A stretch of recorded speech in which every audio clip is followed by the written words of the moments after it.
It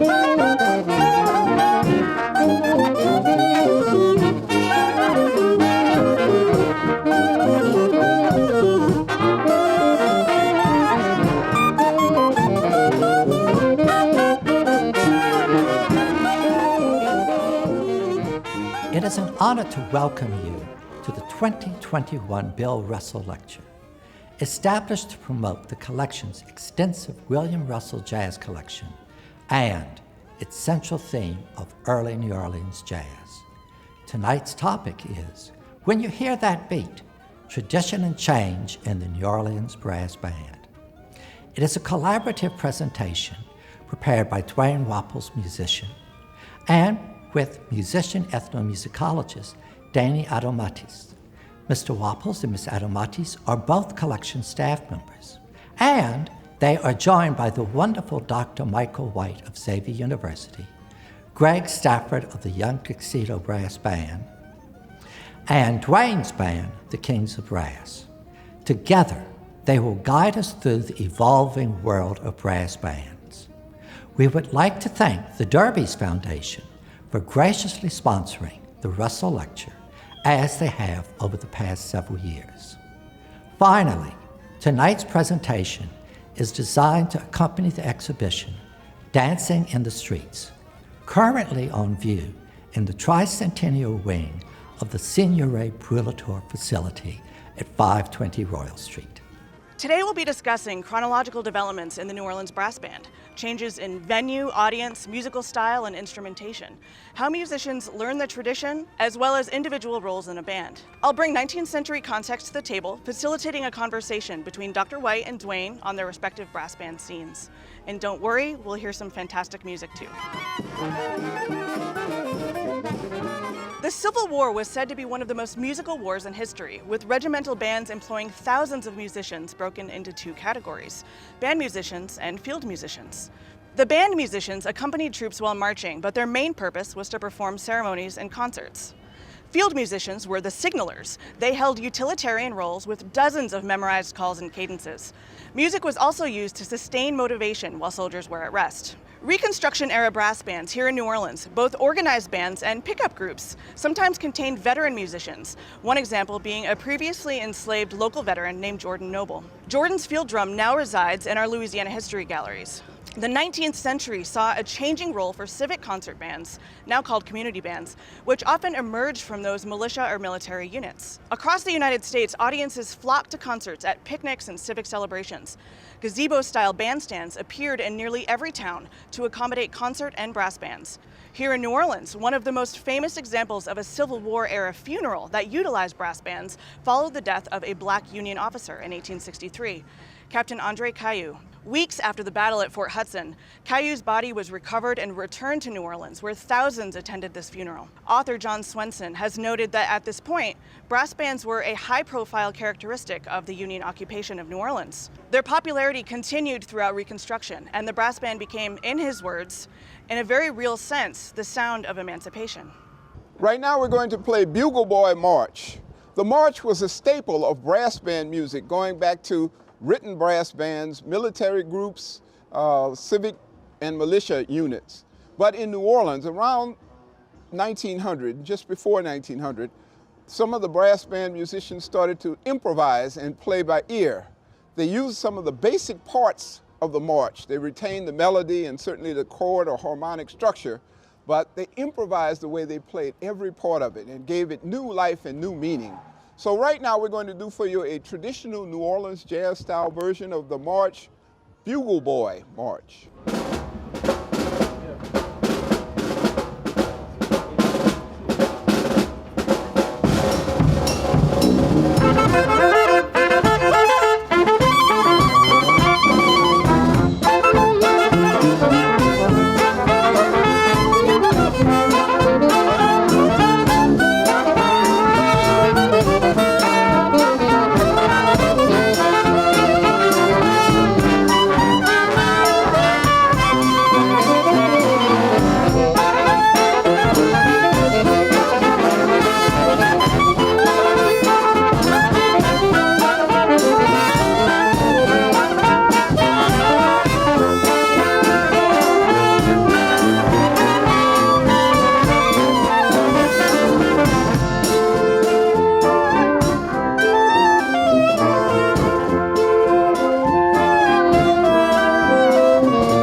90s, a huge percentage of Black New Orleanians belonged to mutual aid societies, which held anniversary parades, and thus, brass bands were married to the local parading tradition. These club parades then became one of the 3 traditional functions of the New Orleans Brass Band. Traditional brass bands, especially during the era of jazz, had 3 main functions that they played in the community.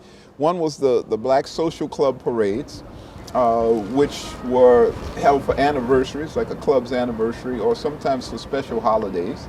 And those clubs used to last as long as 6 hours, sometimes longer. They would parade through community neighborhoods, and that's where the growth of the second line occurred, because you had hundreds, sometimes thousands of followers that would dance alongside the parade, and they became known as second liners, and the dance became known as the second line. Those Black community parades would have 1 or more brass bands. Large parades would have up to maybe 4 brass bands. And the clubs were noted for something very special, and that is their attire. And they would wear very bold colors, which sort of signified, liberation and celebration and freedom. And so those parades were very important. Brass band musicians played in such a way during the era of jazz, where the music was very free, it was improvised. They played a repertoire of marches, hymns, blues, and other special jazz songs. One of the other important functions of early brass bands were funerals with music, they were called. And in later years, they were known as jazz funerals. Funerals with music became a very important function for brass bands and community life. It was a time-honored way of celebrating the passing of someone, many times someone that was a member of these social clubs or a deceased musician. And they would have these funerals with music that celebrated death from a double perspective. And that perspective was that they used slow, sad music, slow, sad dirges and hymns en route to the cemetery.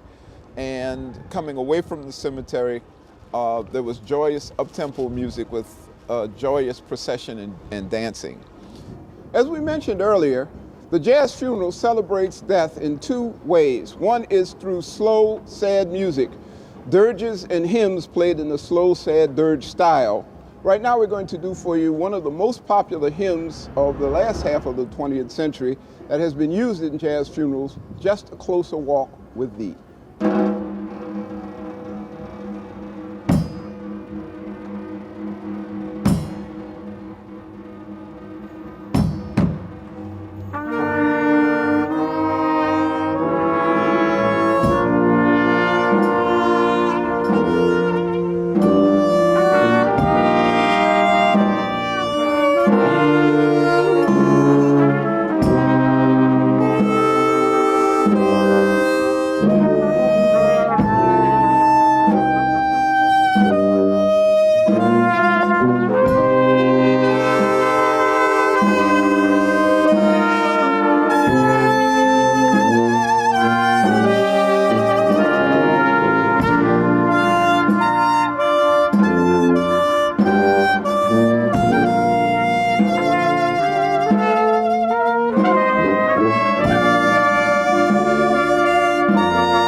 a third function that was very common but that doesn't exist anymore were black church parades. And those parades would go on Sunday. They were a much more calm version of the social club parades that people now call second lines. And the black church parade was usually held for a religious holiday, a pastor's anniversary, or the founding of a new church. And those church parades only lasted about 2 hours at the most. It could involve one or more churches, and usually only one brass band. And at the insistence of the reverends, the brass bands only played up-tempo traditional hymns, like Over in the Glory Land, or By and By, or Lord, Lord, Lord, You've Sure Been Good to Me.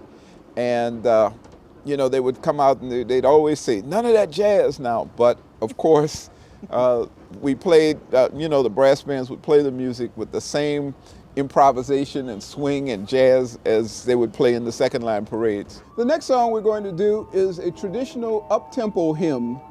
Hymns like this were played in church parades and also social club parades known as second lines today.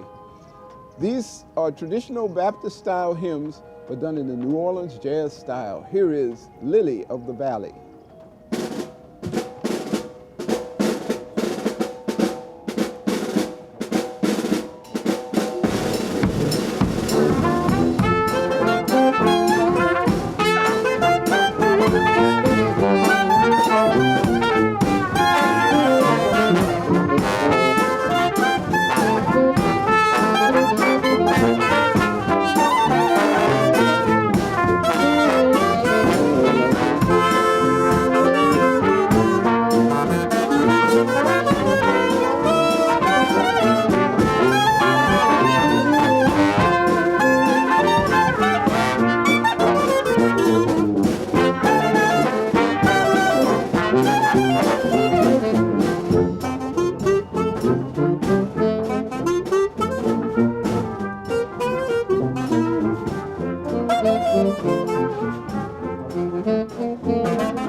Church members would be dressed in divisions. The women usually wore white, and the men traditionally wore black suits. There would also be children's divisions.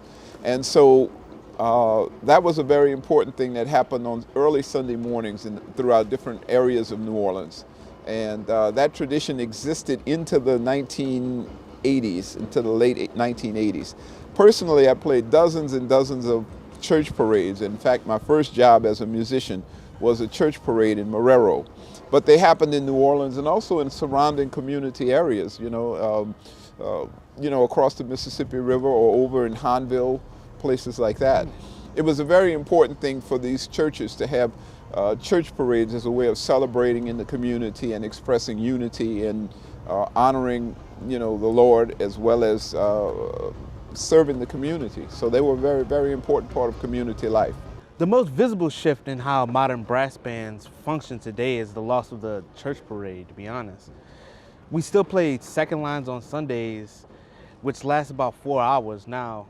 But we also still get hired to play funerals and stuff like that, you know? Time and technology have dictated changes in our audience and venue, especially within this last year. We get hired to play like a lot of parties, whether it's birthday parties or anniversaries. But most of those are for a black audience for the most part. When we play for clubs and bars, those are usually a mostly white audience that we play for. So there's a interesting dynamic that happens in there where the type of music and the way that it's played sometimes can shift depending on, who we're playing for. This year especially has been interesting because COVID has completely changed the landscape. We get hired to do backyard parties and porch parties for like whole neighborhoods sometimes. And a lot of times they get streamed to social media. We've done Zoom performances for whether it's for a conference or just trying to get people to get vaccinated, things like that. So it'll be interesting to see which parts of these kind of stick around after COVID is over with. But I think that those changes have kind of permanently altered the way that we do business, just kind of the landscape for brass bands in general. Let's peel back a layer to consider changes in instrumentation over time. We often hear about how crucial the development of the drum set is to New Orleans music, but the evolution of wind instruments is sometimes left out of the conversation. A few 19th century developments impacted instrumentation within the brass band genre. Changes in the piston valve and two new patents, the saxophone and the sousaphone. Changes in the piston valve system on brass instruments deserve attention when looking at the explosion of brass players at the turn of the 19th century. Valves are used to change the length of tubing on a brass instrument, enabling players to advance quickly on their horns, gaining technical prowess through chromatic fingerings rather than a nuanced change to their embouchure. Valves were standard by the mid-19th century, just before brass band enthusiasm marked the streets of New Orleans. Another development was that of the saxophone, which was patented by Adolphe Sax in Paris, 1846, and likely introduced to New Orleans musicians by Florencio Ramos. He first came to New Orleans with the famed 8th Cavalry Mexican Military Band in 1884 to perform at the World's Industrial and Cotton Centennial Exposition. Ramos eventually settled in New Orleans, living on the 4500 block of Dryad Street in the late 1920s, while actively teaching and performing. Saxophones didn't immediately make it into the brass band lexicon. Dr. White has written about that slow transition to saxophone standardization. Lastly, of particular importance with regard to changes in brass band instrumentation is the sousaphone. In 1893, John Philip Sousa commissioned a new style of tuba, which translated well to the parade format of military and brass bands. It had a forward-facing bell that rested on the left shoulder and was much easier to play while marching. Dr. White, can you elaborate on how the instrumentation has changed over the last 100 years? The early brass bands that played jazz had about 10 or 11 pieces.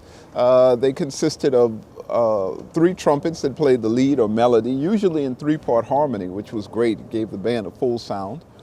Then you had 2 trombones. The trombones would play riffs or rhythmic punctuations that sometimes doubled but also freed up the tuba part. And sometimes the trombones would play in harmony, and they would also use that sliding, growling tailgate style of trombone to fill in open spaces and introduce new sections.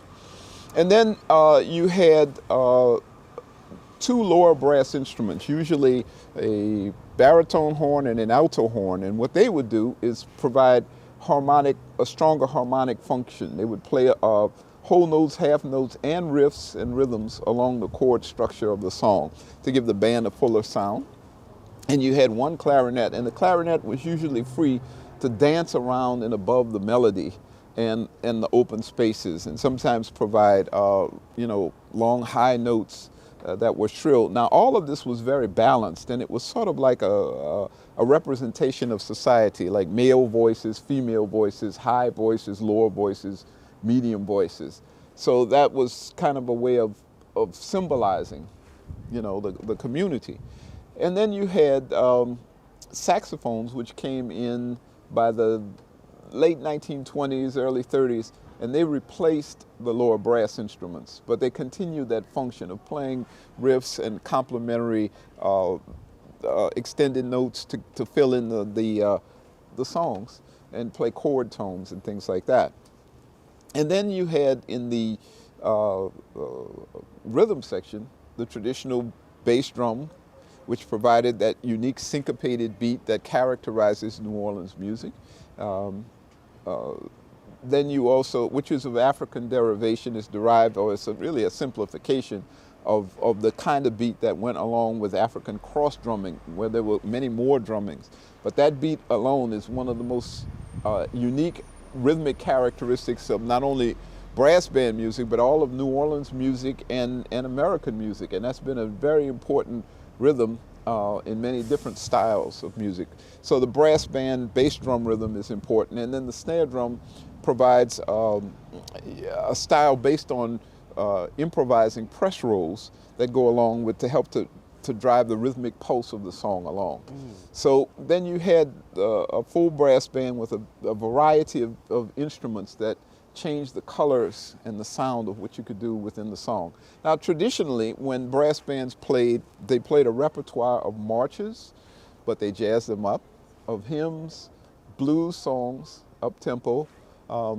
For funerals, they played slow dirges and slow hymns, or they played special jazz songs. But in reality, sometimes they would take popular songs of the day and turn them into the traditional brass band style.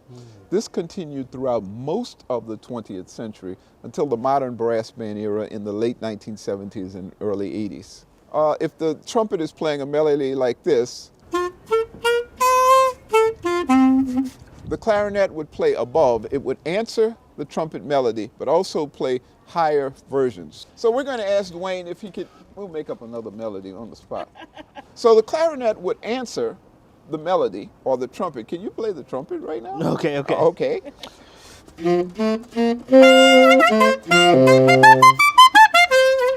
So the clarinet would answer with a higher voice above, and also play, of course, along the harmonic structure of the song, chord tones. Right. And sometimes the clarinet, in a jazz funeral, the role is sort of like that of the weeping widow, you know. So if you could play a little bit of a dirge, I can show you what we're talking about.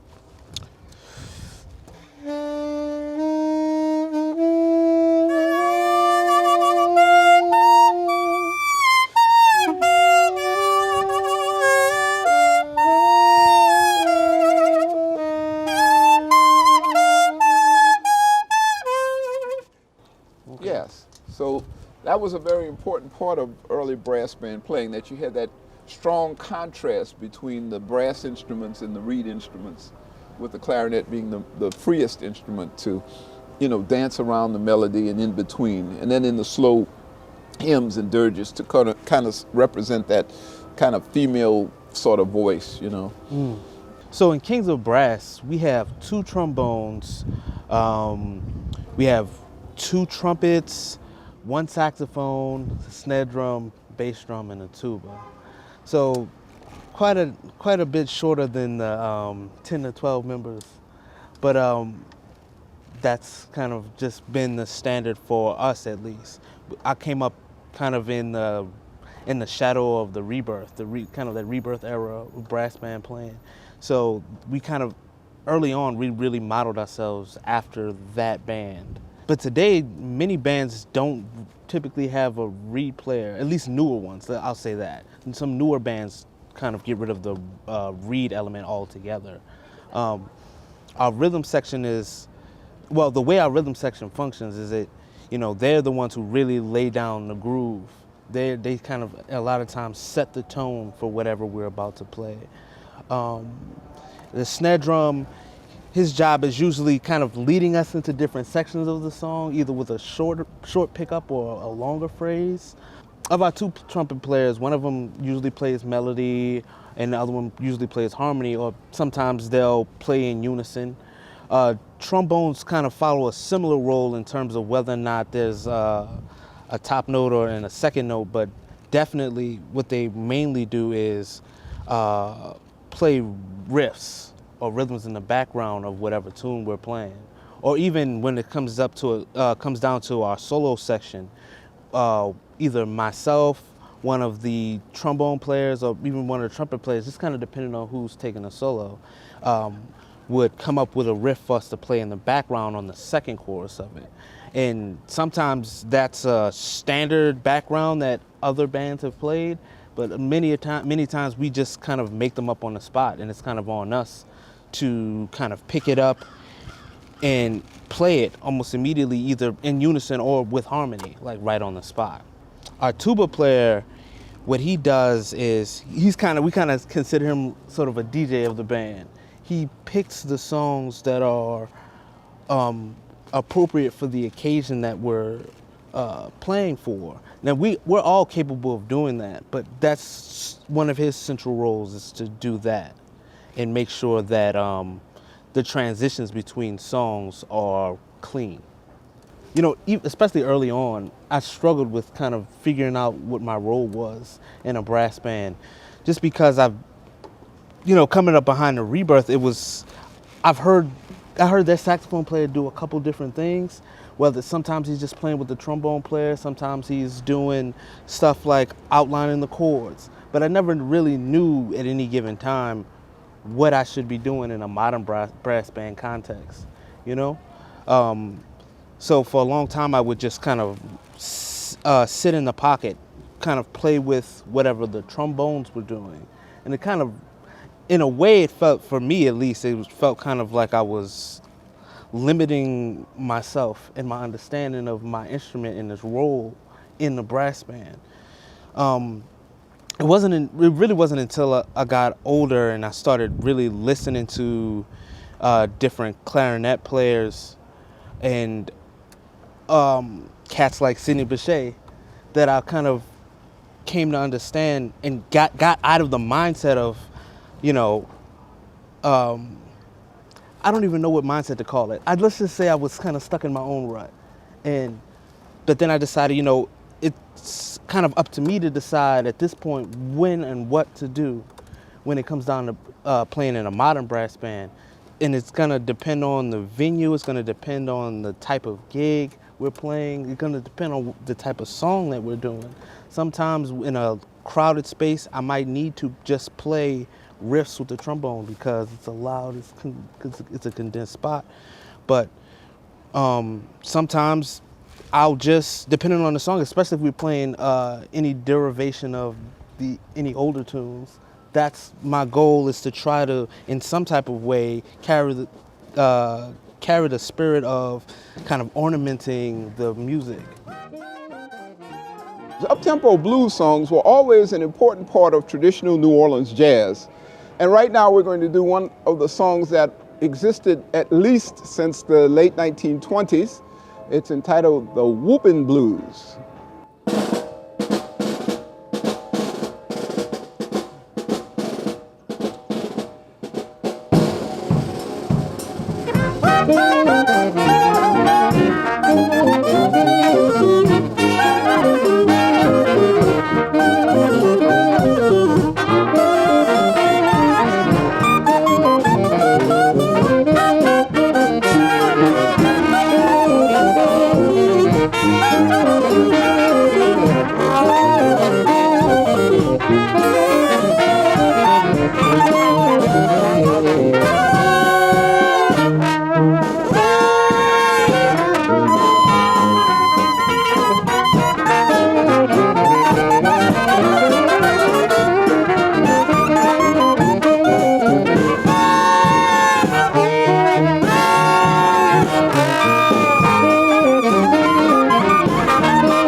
White, can you talk for just a moment about that point in time when brass bands started to play for the commercial world? For many, many decades, brass bands were almost like an underground, undercover black community thing. I mean, sometimes they would play for parades like St. Patrick's Day Parade, or sometimes for carnival parades here and there. But for the most part, a lot of the brass bands were black community things: church parades, jazz funerals, social club parades.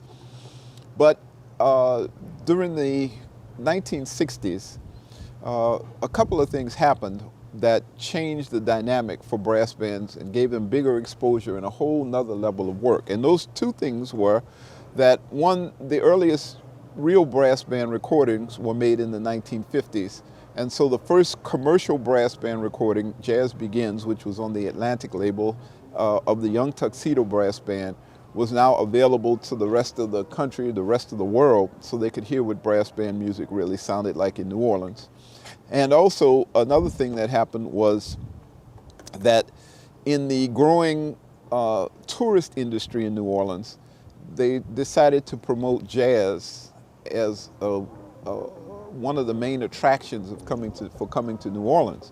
And in doing so, they started to send brass bands, in particular the Olympia Brass Band, around not only the country but around the world, and they begin to symbolize New Orleans music and fun and good times and parades, and everybody can kind of dance along and do their thing. So during that point, brass bands started to become more visible in the commercial world, playing for conventions and playing for greetings at the airport. And one of the things they also started to do was to play for festivals and function not as procession bands, but as stage acts. Stay still, stay stationary, play on the stage. And so along with that came a number of changes in the music and the style. For example, traditionally in brass bands, you didn't have solo playing, but that became a part of, the stage act presentation. In the more commercial arena, the sizes of the band started to change. As stage acts, brass bands also started to do things that would never have been done before, like introduce vocals. You didn't have people singing in a brass band. But all of those were adjustments that were made in this more kind of commercial environment. And so as those functions started to change, the nature of the music and the style of the music started to, evolve. The sizes of the bands sometimes were reduced, because it didn't matter if you're playing in a hotel to march a convention group in for 5 minutes. You didn't necessarily have to have 10 or 11 pieces.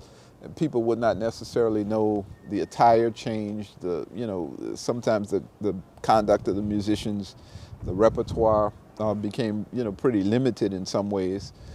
Because, there's a very big difference of starting to play a lot of jobs for conventions that you might play at the most 2 or 3 songs, as opposed to a 4 to 6 hour parade where you're playing a variety of songs for a very demanding and knowing crowd, So that's kind of what happened in the 1960s, and a lot of changes and parts of evolution happened from that point on.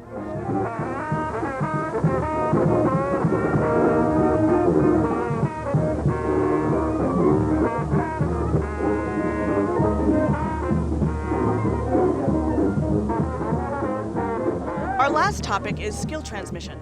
To a great extent, societal changes and passionate individuals have dictated the pace and transmission of brass band skills across the generations.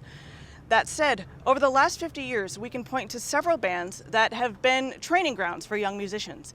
Doc Pollin's band, the Young Tuxedo Brass Band, the Junior Olympia, and of course, Fairview.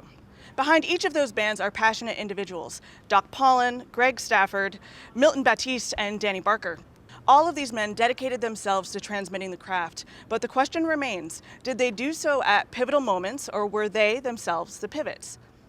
Dr. White, when you look at the long list of incredible cultural leaders that came out of Fairview, yourself included, what do you think was the catalyst?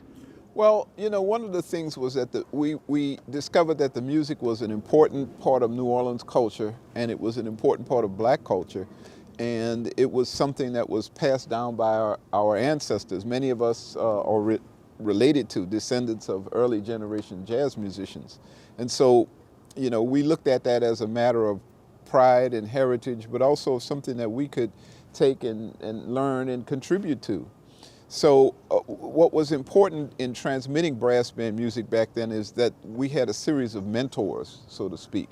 And it depended on, you know, the individual, how formal or informal that was. But for example, my first band, Doc Paulin's brass band, I mean, Doc Paulin and some of the other guys in the band, you know, they were older and experienced men. I mean, Doc Paulin was born in 1909, and he had a trumpet player named Eddie Richardson that was born in 1902, you know. So guys like that saw everything.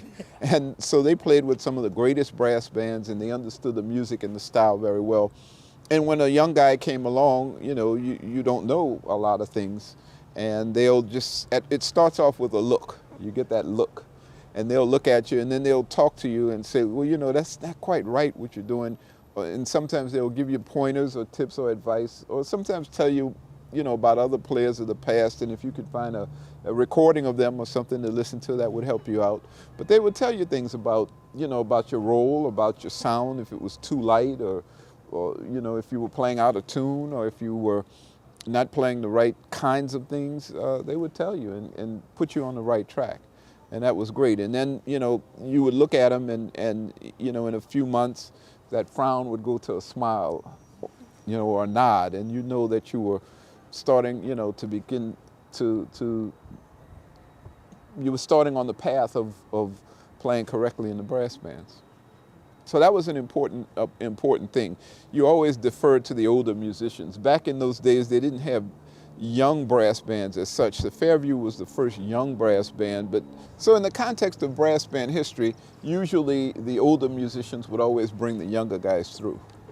More recently, we can look at the neighborhoods, schools, and individuals that have nurtured the formation of young brass bands.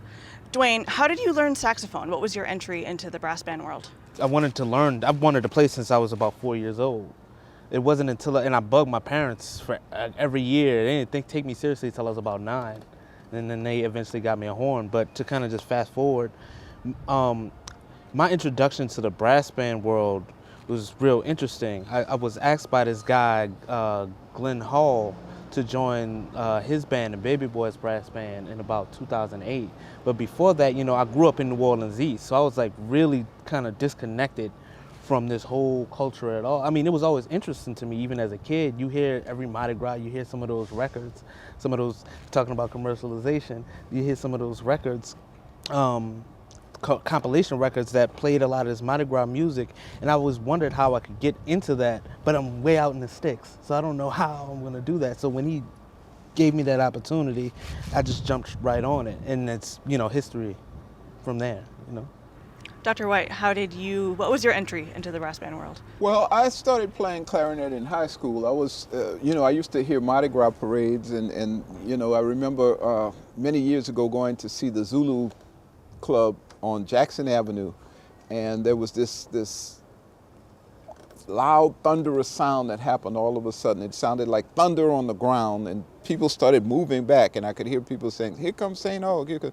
So it was the St. Augustine High School Marching 100. And I remember as a kid, I had never seen people look so strong and proud and confident and seem to gain so much respect. And as a kid, I said, I want to be in that band. So when I got to high school, I went to St. Aug. I started taking private lessons from the band director, Edwin Hampton, for a number of years. And then I joined the band. So I was in the marching band, and then after high school, I didn't know what to do. And that was the point at which, you know, your instrument goes under the bed and collects dust.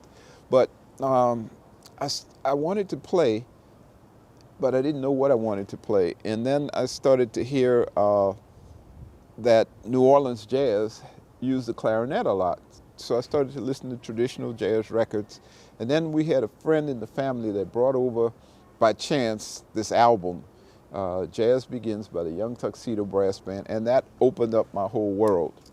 I heard John Kashmir playing the clarinet on that, and I understood, you know, the role of the instrument, and it just changed everything for me. It was like a self-discovery. I was in college at Xavier University. Hung around the music department, but they were oriented toward modern jazz. But there was one guy, he was known as a singer later on, Big Al Carson, but he was a tuba player.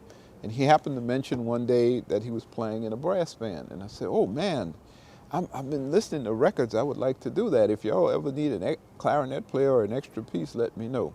So a few weeks later, I went to the New Orleans Jazz and Heritage Festival, and there was Big Al with Doc Paulin, and he said, oh, Doc, that's the clarinet player I was telling you about. So Doc looked at me up and down, and he said, so you want to play in a brass band? I said, yes, sir.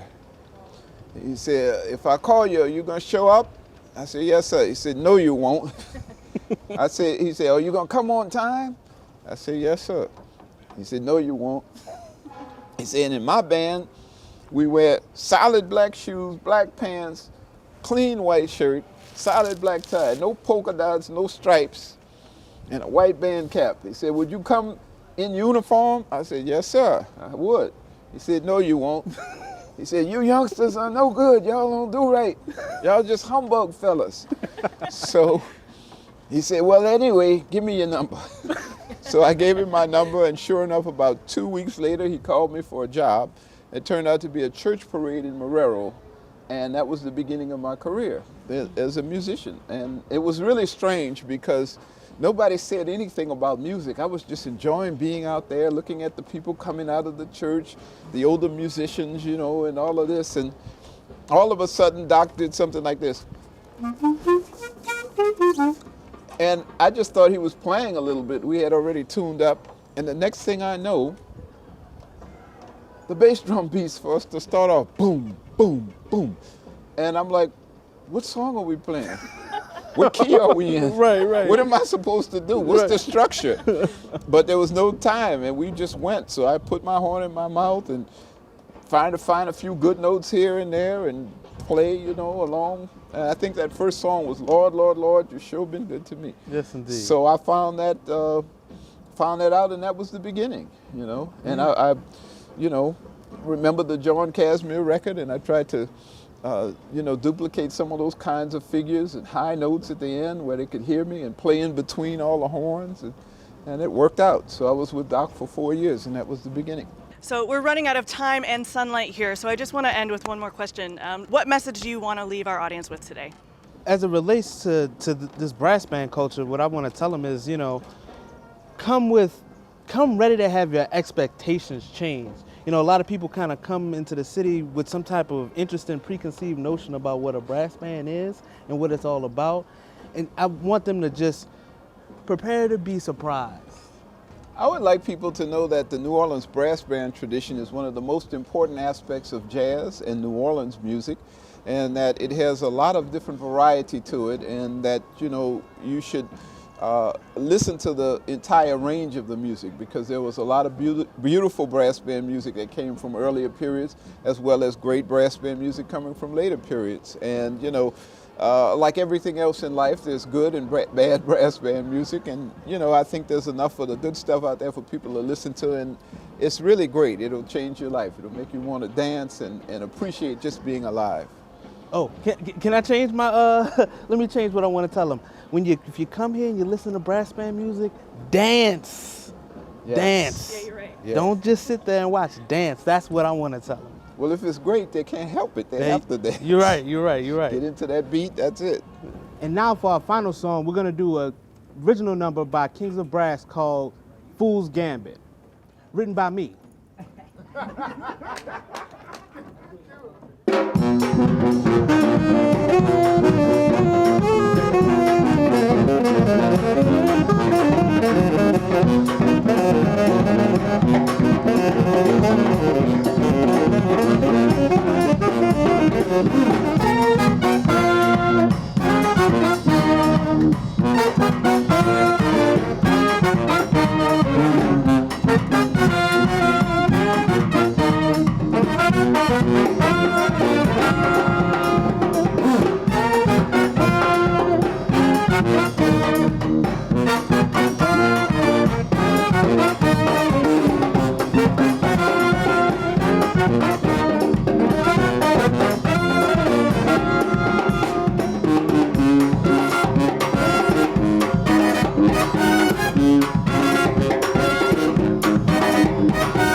That's what I'm playing. Oh, but don't stay where you at. I ain't gonna do it.